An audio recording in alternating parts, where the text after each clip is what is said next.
Moin, ich bin Julian von Utection und wir erklären dir in diesem Video, wie du deinen Utection Displayschutz optimal installierst.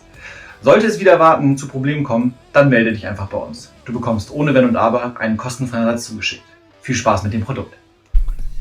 In diesem Video zeigen wir dir die Installation des Utection Displayschutzes für das Samsung S23.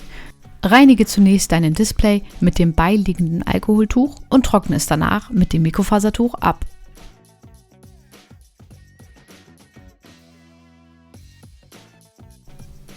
Bringe nun die Installationsvorrichtung an deinem Handy an.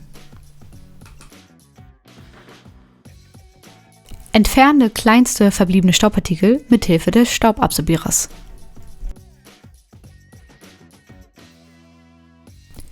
Für die perfekte Installation bring bitte die in 2 markierten Aussparungen auf deiner Installationsvorrichtung an.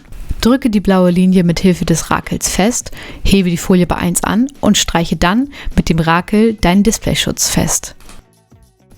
Hebe 2 an, entferne die Installationshilfe und streiche deine Folie gleichmäßig fest. Es kann sein, dass kleinere Blasen oder auch Linien, die bei der Installation entstehen, nach kurzer Zeit verschwinden. Gib dem Ganzen daher bitte 24 Stunden Zeit. Achte bitte darauf, dass du die Folie um ca. 90 Grad anhebst, damit sich die Sicherheitsfolie löst. Entferne nun vorsichtig die obere Trägerfolie. So einfach ist die Installation des Utection Displayschutzes für dein Samsung S23.